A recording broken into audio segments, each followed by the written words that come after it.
Todos acharam, amém? Ao anjo da igreja que está em Laodiceia, escreve isto, diz o amém. A fiel testemunha e verdadeira, o princípio da criação de Deus. Eu sei as tuas obras, que nem és frio, nem, tomara que fores frio ou quente. Assim, porque és morno e não és frio, nem quente, vomitar-te-ei da minha boca. Como dizes, sou rico e enriquecido estou, e de nada tenho falta. Não sabes que és um desgraçado, e miserável e pobre, cego e nu.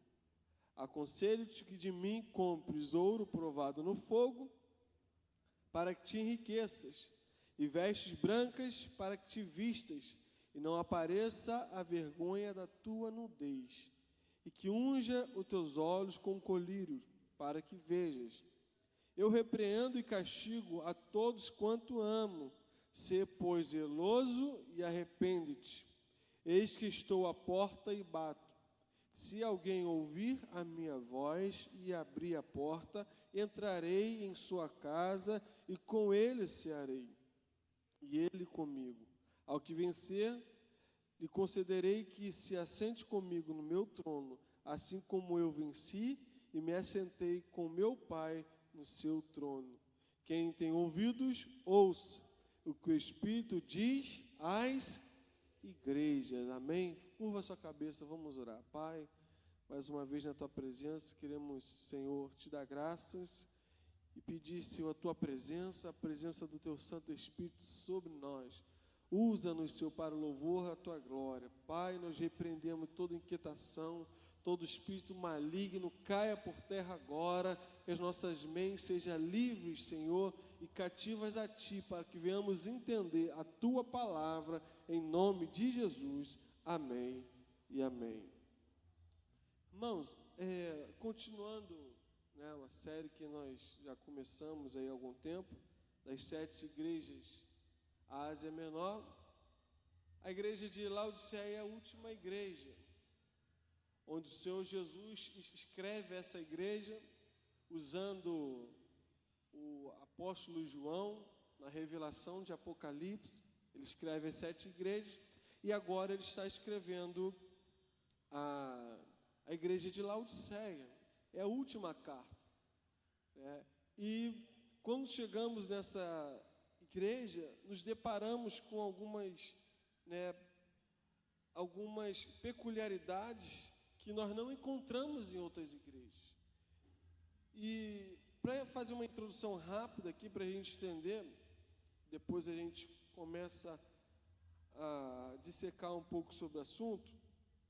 A carta à igreja em Laodiceia é a última das 7 cartas às igrejas da Ásia Menor. Essa mensagem se destaca por sua repreensão direta a uma congregação que, apesar de sua riqueza material e autossuficiência, era espiritualmente morna e cega. A exortação de Jesus a Laodiceia serve como um poderoso lembrete sobre os perigos da negligência espiritual e a importância da verdadeira devoção. Então, Deus começa aqui a repreender, na pessoa do anjo da igreja, esta igreja, a igreja de Laodiceia. Nós lemos que ele começa a fazer um panorama de qual é o estado da igreja, de como a igreja está. E o que me chama a atenção é que essa é uma igreja, ela não consegue enxergar a sua realidade. Quando eu falar em igreja, note, podemos entender como uma igreja coletiva ou nós individualmente, amém? Então, podemos aplicar isso de uma forma geral, coletiva ou individualmente. São características que às vezes se apresentam no coletivo ou no individual. E Jesus faz algumas advertências para essa igreja, para que essa igreja entre no plumo, para que essa igreja corrija a sua rota, para que essa igreja volte para o caminho de onde ela nunca deveria ter saído. Porque como ele mesmo fala, né, às vezes nos colocar para baixo, mas não, a correção do Senhor é para nos erguer e nos levantar, por mais que ela às vezes nos confronte, por mais que às vezes ela tire de nós toda a mazela, todo o pecado, por mais que às vezes nós como pessoas ou como igreja venhamos não gostar, a correção de Deus, ela é necessária. Amém? Se puder me dar um pouquinho mais de retorno aqui. A primeira advertência que Jesus faz, leia no verso 16, Apocalipse 3:16. Assim porque és morno, né? Olha o que ele diz. Assim porque és morno. A primeira repreensão que o Senhor faz a essa igreja é que esta igreja era morna. É que essa igreja, ela não se decidia se era uma igreja fria ou se era uma igreja quente. Era uma igreja morna. Existe ali no contexto histórico da região, alguns estudiosos, a maioria dos estudiosos que fazem aí a dissecação do texto, que estudam o texto bíblico, a cultura local, eles vão dar uma explicação que é quase que unânime, falando da água quente, da água fria e da água morna. A água fria vai dizer que próximo a Colosso havia fontes de água fria, refrescante e potável. Isso representa uma fidelidade clara e um serviço zeloso ao Deus, ou seja, esta água fria, ela servia também como fonte de águas, para que eles pudessem consumir essas águas frias, essa água gelada. E a água quente?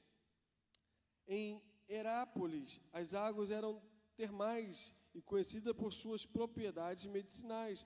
Assim simboliza a paixão, o fervor espiritual, com poder e cura e transformadora. Ou seja, aquelas águas, além de ser quentes, elas eram águas termais, se praticava medicina, né, com aquelas águas, alguns tratamentos que poderiam auxiliar na cura de doenças. Por isso que se aproveitava as águas daquela região, que eram águas quentes.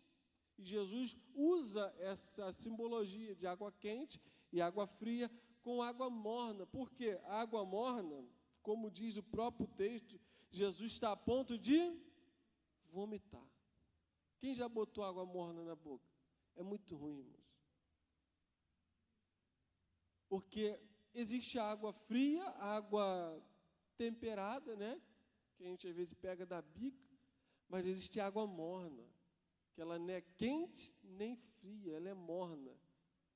Sabe, quando tu bota na boca, dá vontade de quê? De cuspir, porque ela parece que não desce, parece que não passa.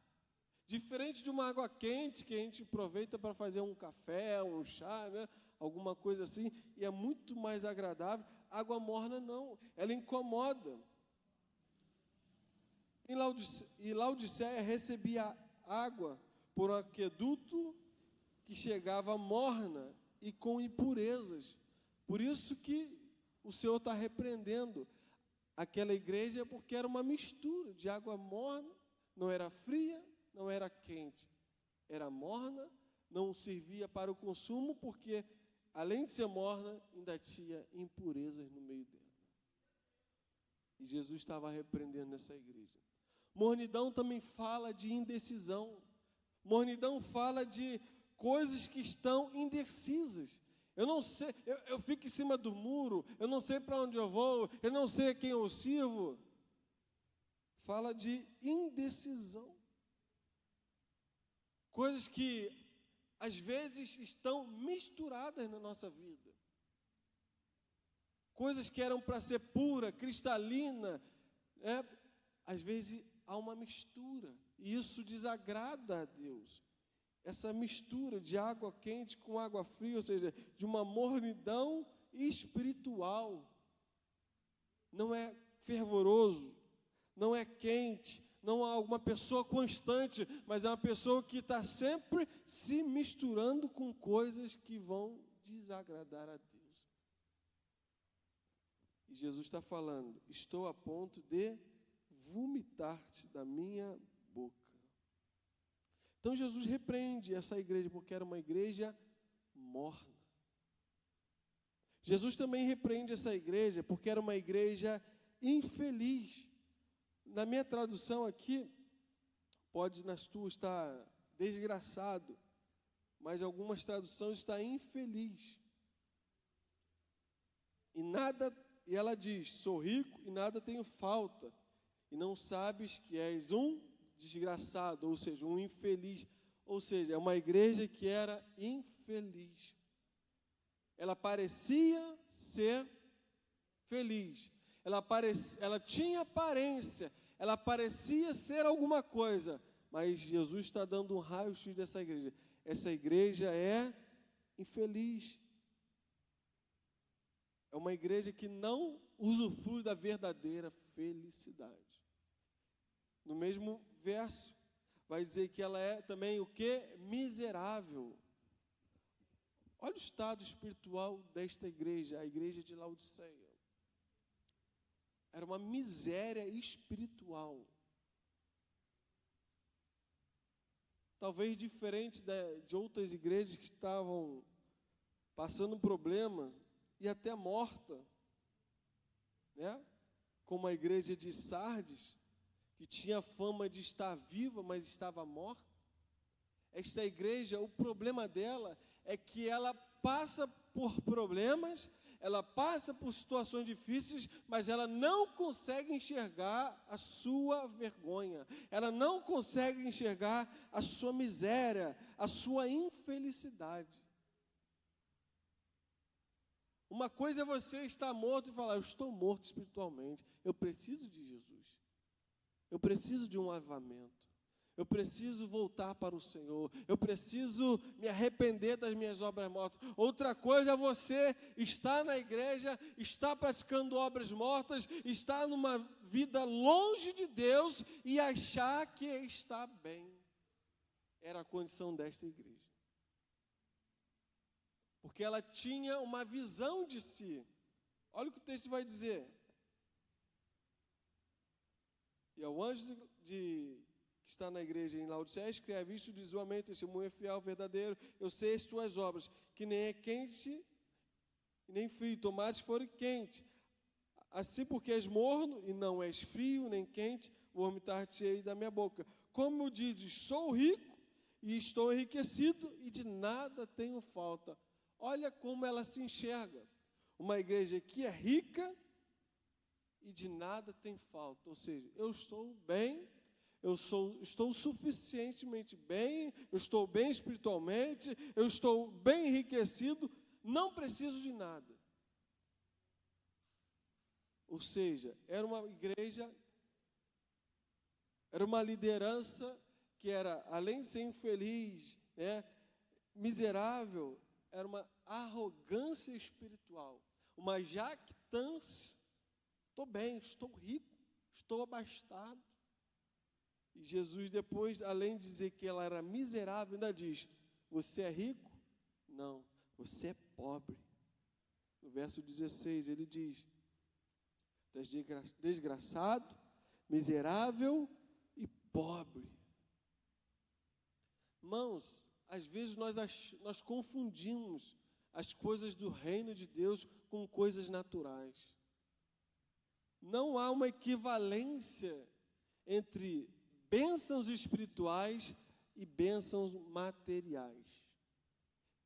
Bênçãos espirituais não são sinônimos de bênçãos materiais e vice-versa. Bênçãos materiais não são sinônimos, não é um sinônimo de bênção espiritual. Você pode estar abastado, você pode estar rico, pode estar vivendo uma vida financeira bem-sucedida, mas ser um pobre miserável.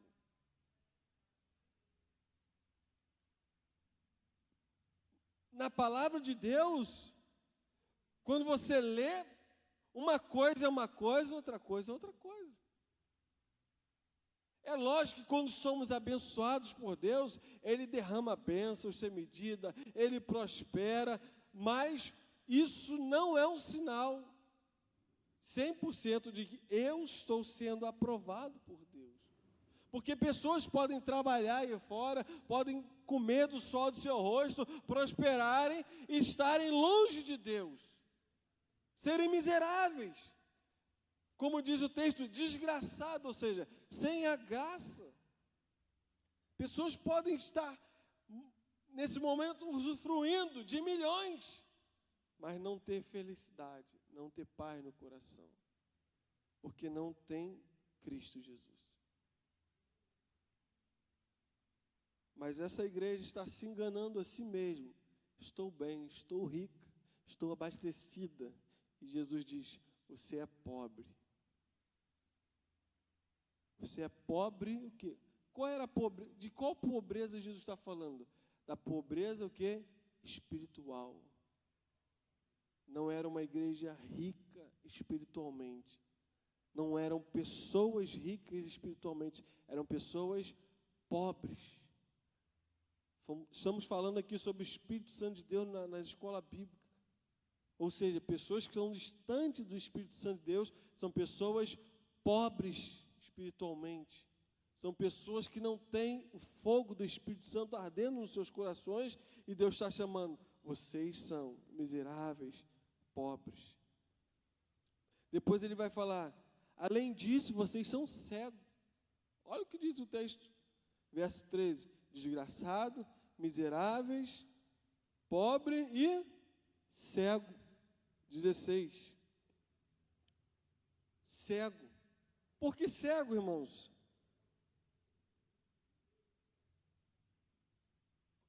Por que cego? Porque nós falamos, como aí no, desculpa, é o verso 18.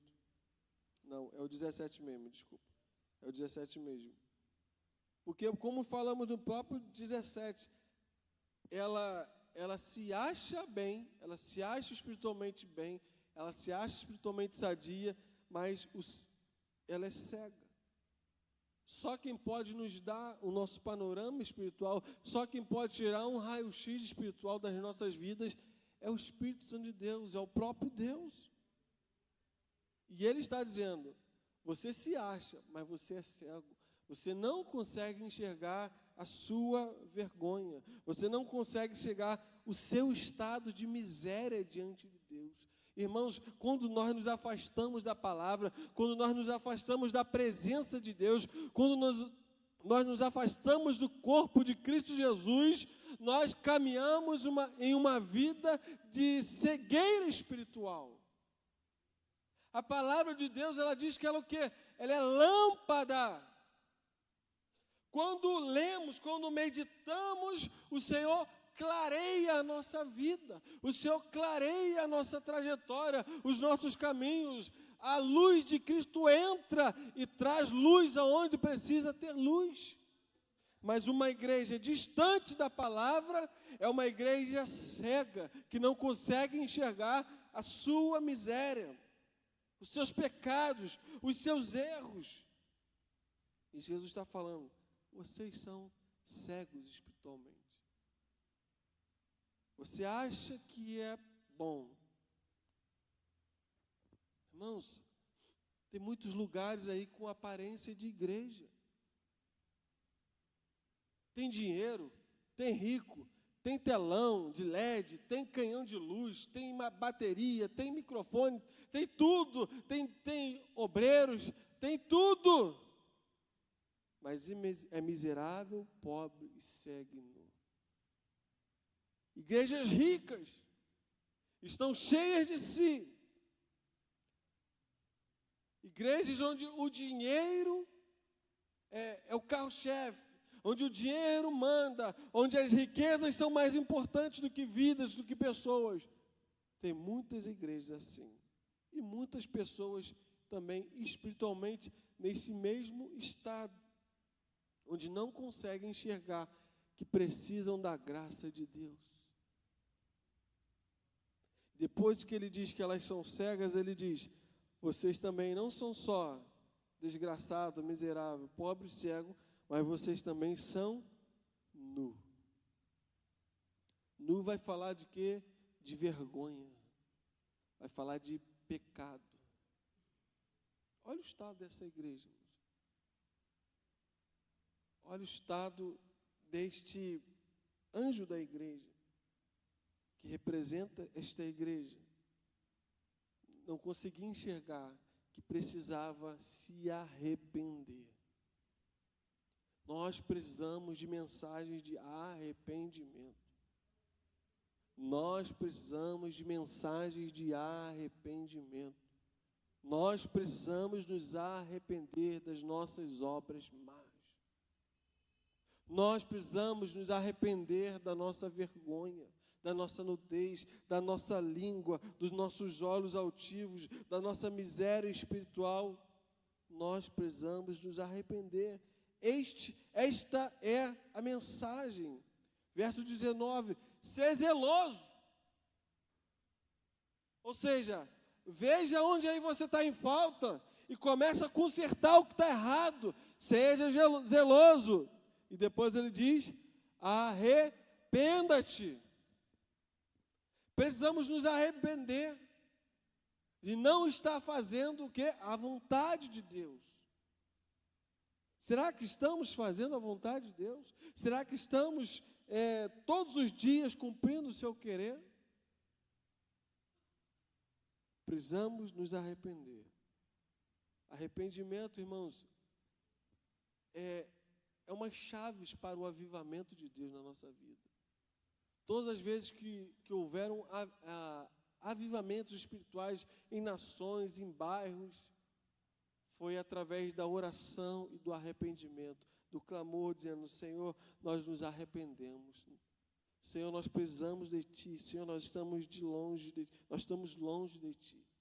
Precisamos voltar à santidade de Deus. Se queremos ver um avivamento espiritual, se queremos ver a nossa vida fluindo espiritualmente, precisamos nos arrepender e reconhecer que muitas vezes estamos como pobre, cego, miserável, nu diante de Deus. Então Deus repreende, Jesus faz essas repreensões a esta igreja.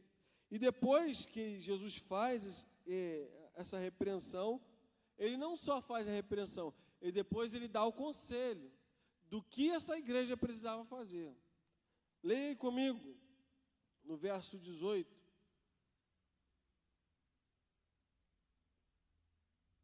3:18.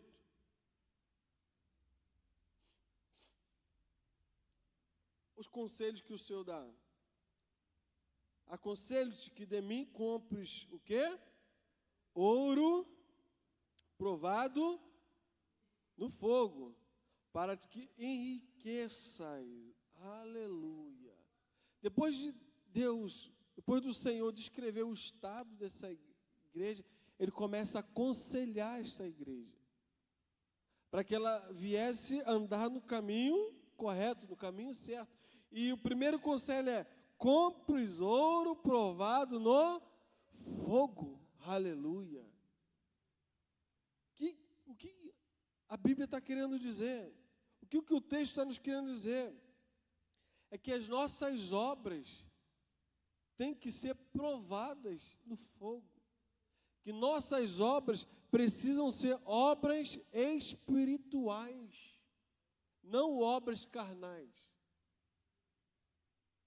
Por exemplo, vamos evangelizar, vamos fazer uma obra social, vamos, mas nós vamos fazer a obra social, o evangelismo, para a honra e glória do nome do Senhor.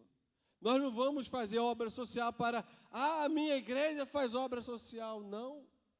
Esse tipo de postura, esse tipo de vanglória é como palha. Deus não aceita. As nossas obras têm que ser o quê? Obras verdadeiras. Ouro fala de riquezas espirituais e provado no fogo, ou seja, obras que são provadas, que são obras verdadeiras, não são obras de meramente mãos humanas, mas são obras dirigidas por Deus. Lá em Mateus, verso 6, 20, vai dizer: mas juntai tesouro no céu, onde nem a traça nem a ferrugem consome, e onde os ladrões não minam nem roubam, tesouro nos céus. Olha só o que Jesus está nos ensinando. Riquezas espirituais era o que faltava o quê? Para essa igreja. Talvez essa igreja tinha muitas obras. Talvez essa igreja tinha muito holofote, muitos banners bonitos, muito marketing, muita mídia, muito YouTube, muito tudo.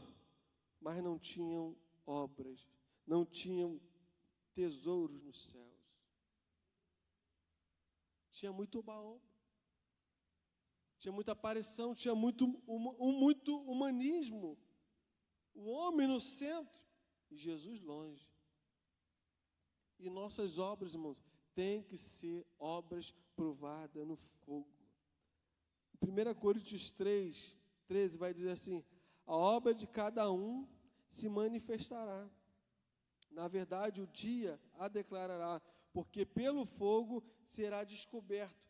E o fogo provará qual seja a obra de cada um. Olha só que interessante. Tudo que fazemos na obra de Deus, todas as nossas ações, toda a nossa devoção, tudo isso um dia vai ser pesado na balança. Vai ser provado pelo fogo. 14, se a obra de alguém, que alguém edificou nessa parte, permanecer, esse receberá galardão. Se a obra de alguém se queimar, sofrerá detrimento.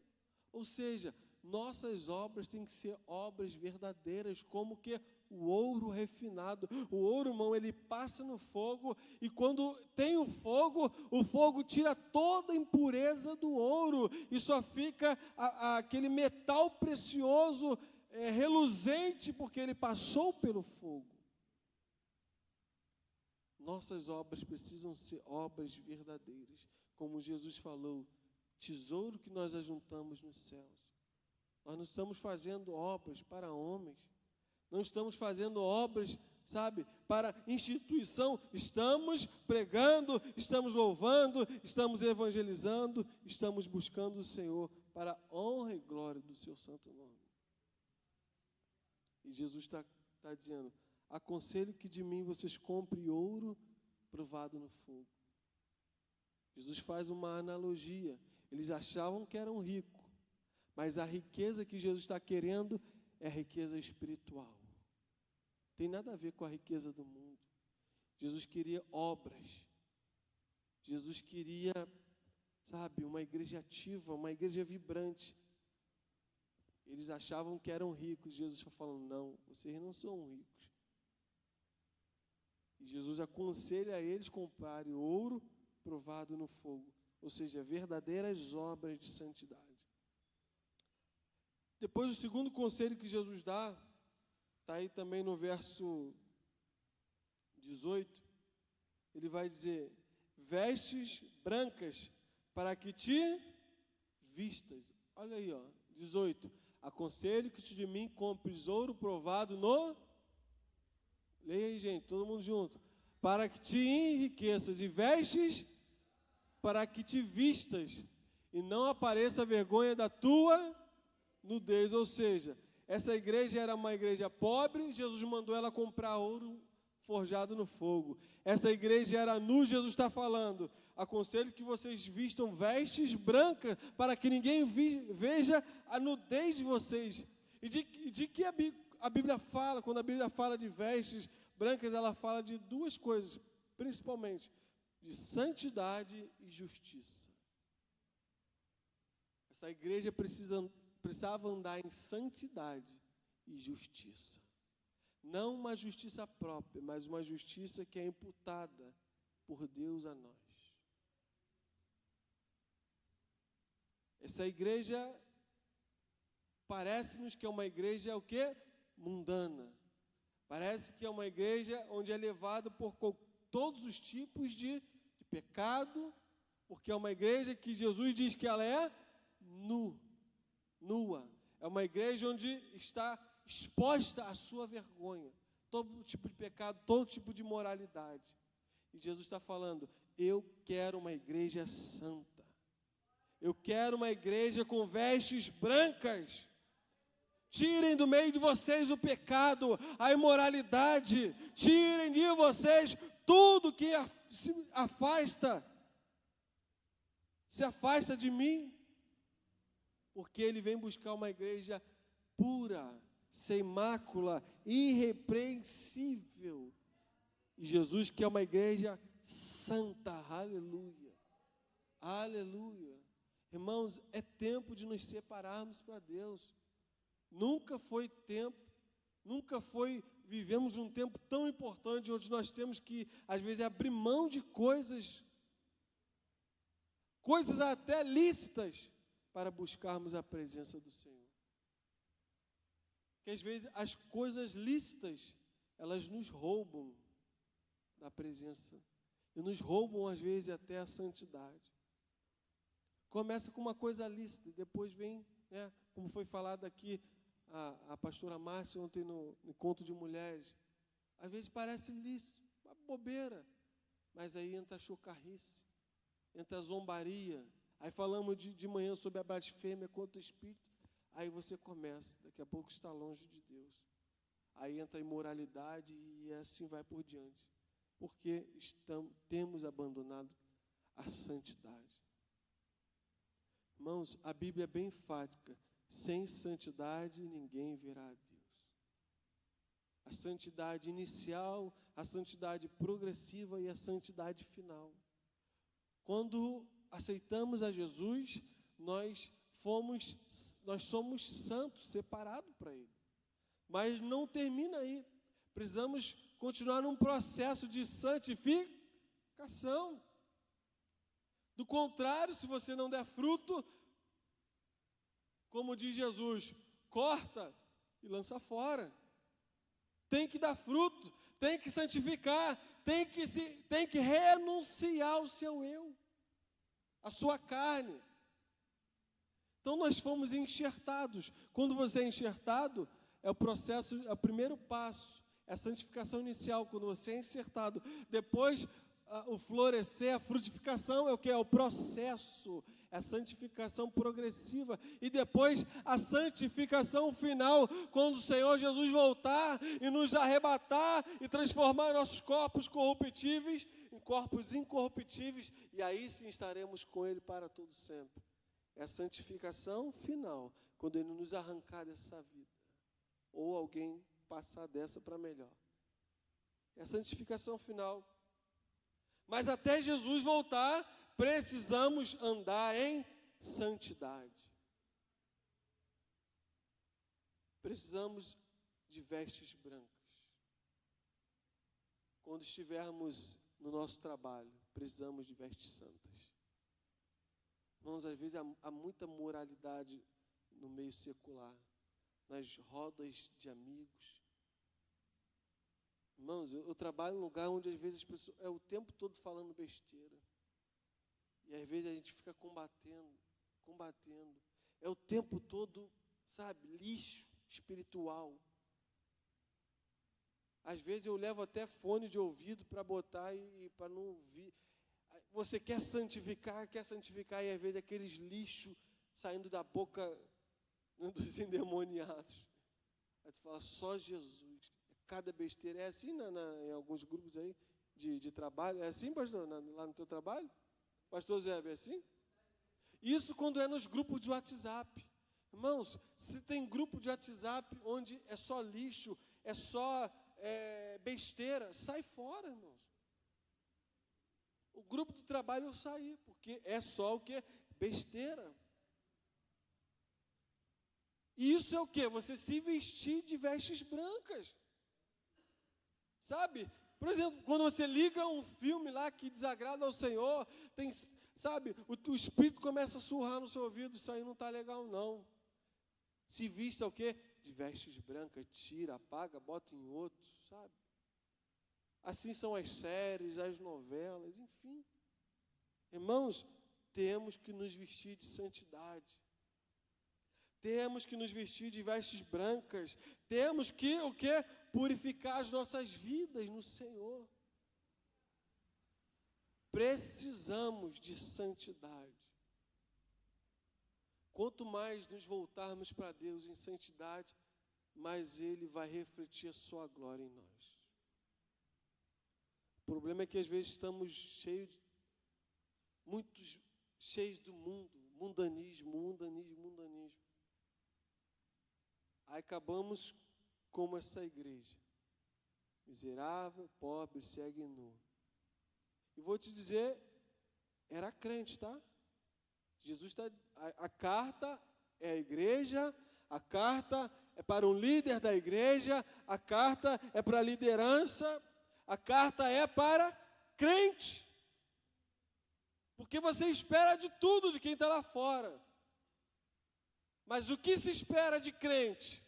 Santidade, temor a Deus, honra, louvor, justiça. É isso que se espera de crente. Mas se nos aproximarmos de Deus, da sua presença, do contrário, vamos ser cristãos que estão passíveis de repreensão do Espírito Santo, do próprio Deus, como essa igreja estava, e algumas outras também receberam repreensão do Senhor. Que tem crente, irmãos, que é crente carnal. Ele se converteu, mas ele parou no tempo. Ele é um crente carnal. Parou. Não evolui, não progride espiritualmente. Aí está fadado ao quê? Morrer espiritualmente. Como a igreja de Sardes, como essa própria igreja, ao longo do tempo, ela morreu. Alguns anos atrás, Paulo estava orando por essa igreja, a igreja de Laodiceia. Você vai ver nas cartas de Paulo orando, intercedendo, porque Paulo talvez já tinha notado, uns 30 anos atrás, mais ou menos, talvez a apostasia entrando, talvez a imoralidade entrando, e ele já estava orando, intercedendo por Laodiceia. Precisamos de santidade ao Senhor. Diga, eu preciso de santidade. Vestes brancas falam de santidade e falam também de justiça, ou seja, uma justiça que nos foi imputada. Nós que não merecíamos a graça, nós que não merecíamos o favor de Deus, Ele vem e nos imputa pela sua justiça, pela obra do Senhor na cruz do Calvário. Nós recebemos a justiça de Deus, não por nossas obras, não por nosso mérito, não por aquilo que fazemos, mas pelo aquilo que Ele fez no Calvário. Aquilo que Ele fez na cruz, derramou o seu sangue. Apocalipse 1:5.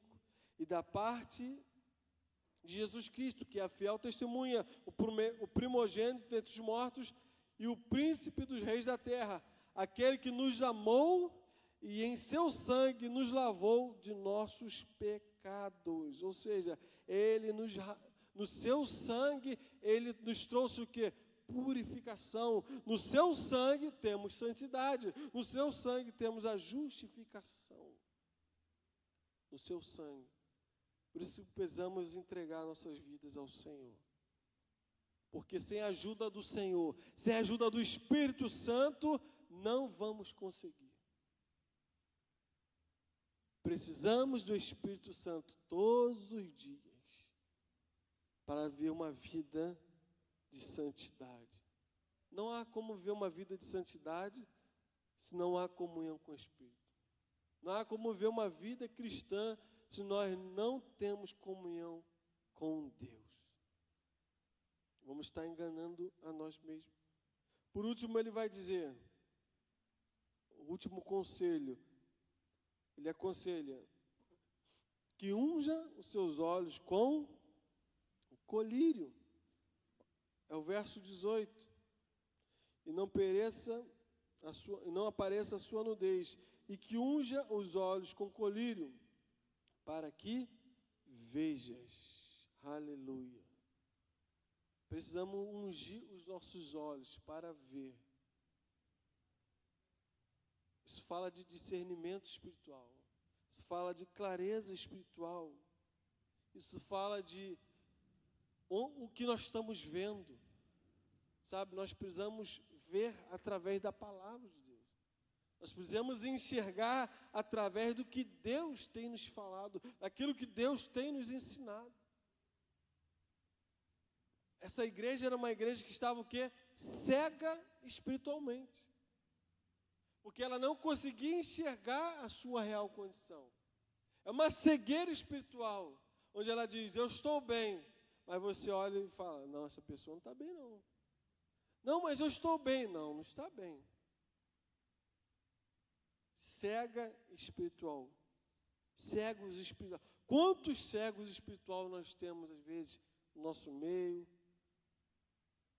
no meio evangélico, você olha e fala, rapaz, essa pessoa está cega, ela precisa de ajuda. Jesus lá em Mateus 6, 23, se puder colocar, ele vai dizer assim, se porém os seus olhos forem maus, todo o seu corpo será tenebroso. Se, portanto, a luz que há em ti são trevas, quão grandes serão tais trevas. Ou seja, Jesus está falando, se o que você enxerga for bom, a sua vida inteira, o seu corpo, aquilo que você faz, as suas ações, as suas atitudes serão boas. Jesus está falando que nós temos que ter uma visão correta de quem nós somos, daquilo que estamos fazendo. E como eu disse, os olhos do Senhor são a palavra. Quando nós vamos para a palavra do Senhor, nós conseguimos enxergar quem realmente nós somos. A palavra do Senhor é o verdadeiro colírio que unge os nossos olhos. Quando lemos a palavra de Deus, nós temos o discernimento se realmente estamos caminhando corretamente ou não. A Bíblia vai dizer que a palavra é mais penetrante do que espada de 2 gumes. Ela é apta para o quê? Trazer discernimento. Você precisa ungir os seus olhos. Você precisa mergulhar na palavra de Deus para que você enxergue, para que você tenha discernimento espiritual da sua vida, e não só da sua vida, daquilo que está o quê? Ao nosso redor. Discernimento. E discernimento é um dos dons do Espírito. As pessoas às vezes querem muito o quê? Profetizar, falar em língua, amém, tudo isso é bom, né? Dom da palavra, vários dons espirituais, a cura, mas irmão, um dos dons que eu peço é o dom de discernimento. Porque a Bíblia vai dizer que o espírito desse mundo é maligno. Porque o anticristo, o espírito do anticristo já está governando, já está atuando. Nós precisamos de discernimento espiritual. Há muita, como eu falei, há muitas igrejas, há muitas congregações, há muitos lugares revestidos de igreja. Há muitos lugares onde parece ser. Aí quando você entra, não tem nada de igreja, não tem nada de reino de Deus, não tem nada do Senhor Jesus. Eu fiz uma live sexta-feira agora, com o pastor Silvio, o canal é Arena Apologética, não sei se alguém assistiu aí. Alguém assistiu? Arena Apologética. Estávamos falando das testemunhas de Jeová, essa seita que de cristão não tem nada. Porque primeiro, Jesus lá não é o centro. Jesus é um Deus menor. Se você não sabe, Testemunho de Jeová é uma seita maligna, uma seita que destrói famílias. É uma seita onde Jesus não é o centro. Então, se você vai num lugar onde Jesus não é o centro, sai fora. Porque não é cristianismo. Porque você vai enxergar Jesus de Gênesis e Apocalipse. A Bíblia, ela é centralizada na pessoa do Senhor Jesus. Porque, como ela diz, Ele é o alfa e o ômega, Ele é o princípio e o fim. Ele é o verdadeiro Deus. e nele habita toda a plenitude da divindade. Está lá em Colossenses. Mas lá não, lá ele é um Deus menor. Lá nas Testemunhas de Jeová, muitas seitas e heresias são ensinadas. Então, tem muito lugar que parece ser, mas estão longe de Deus. Por isso que nós precisamos o quê? De discernimento. Por isso que nós precisamos de colírio, para que possamos enxergar a nossa o quê? A nossa miséria espiritual, aquilo que está ao nosso redor, possamos enxergar a dimensão espiritual. Tem batalhas que você não enxerga, porque são batalhas no campo espiritual. E só pode discernir quem é espiritual. As coisas espirituais se discernem espiritualmente, não de forma carnal. Por isso que temos que ter discernimento. E Jesus está dizendo, meu conselho é para que vocês unjam os olhos de vocês, ou seja, abram os olhos espirituais, porque vocês estão distantes de mim. Vocês pensam que estão fazendo a obra, mas não estão. A imoralidade, a pecado, a injustiça, tem tudo aí no meio de vocês. Aconselho-te que compre ouros provados no fogo, ou seja, os conselhos do Senhor Jesus, e unja os seus olhos com o colírio santo, para que veja. Aleluia. Como eu falei, irmãos, às vezes você só vai enxergar a sua vida pela palavra de Deus. Às vezes um líder vai chegar com você, às vezes um irmão vai chegar com você e vai falar, pô irmão, não faz isso não, toma essa atitude não, você está assim, você está assado, e você vai rejeitar a repreensão. Quantas vezes nós chegamos, às vezes até um irmão, ou um pastor, ou um líder de célula, ou enfim, qualquer um, e você chega até a pessoa e fala, irmão, você precisa melhorar, você precisa mudar aqui e ali, porque quem está de fora consegue enxergar melhor, mas a pessoa não enxerga. E nós, como líderes, a única coisa que podemos fazer é o quê? Orar. Porque o que ela precisa é ir para a palavra de Deus. Aí ela vai conseguir enxergar. A palavra é o exame do alto. Diga, a palavra é o exame do alto. Existe o autoexame e existe o exame do alto. O autoexame é aquilo que você faz, mas o autoexame, ele é insuficiente, porque é segundo o seu intelecto, segundo o que você pensa, segundo o que você acha. Mas o exame do alto é a palavra de Deus, que esquadrinha a mente e intenção do coração do homem. Por isso que precisamos meditar na palavra dia e noite, para sabermos se estamos realmente, precisamos mudar. Aleluia. Para a gente concluir, Hebreus 12:1. Hebreus 12:1. Aleluia. Portanto, nós também, pois que estamos rodeados de uma tão grande nuvem de testemunhas, deixemos todo o embaraço, aleluia, e o pecado que tão de perto nos rodeia, e corramos com paciência a carreira que nos está proposta. Olha só, deixamos o embaraço, as coisas que nos embaraçam, as coisas que nos amarram a essa vida, as coisas que nos amarram à obra carnal. É o conselho do escritor aos Hebreus: tirem de vocês tudo que te embaraça. Não só o que embaraça, porque às vezes o que embaraça, como eu falei, pode ser uma coisa lícita, mas está te embaraçando. Tem coisas lícitas que te embaraçam. Talvez uma amizade que está indo longe demais. Talvez uma rede social que está tomando demais o seu tempo. É lícito, mas o que? Está te embaraçando. Está te roubando do Senhor. E não só as coisas lícitas, mas ele diz, e o pecado que tão de perto nos rodeia. Irmãos, o pecado não está longe não, o pecado está perto. E corramos com paciência a carreira que nos foi proposta, ou seja, Deus tem uma carreira, Deus tem um ministério, Deus tem um chamado para cada um de nós. E o convite é, corramos com paciência, com perseverança, aquilo que o Senhor colocou nas nossas mãos. Aleluia. E ele conclui dizendo no verso 2, olhando para Jesus, o autor e consumador da nossa fé. Aleluia.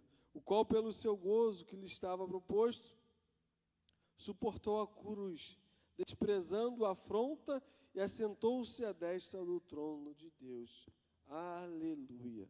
Olhando para Jesus, que é o autor e consumador da nossa fé, precisamos olhar para o Senhor Jesus. Aleluia. Vamos ficar de pé.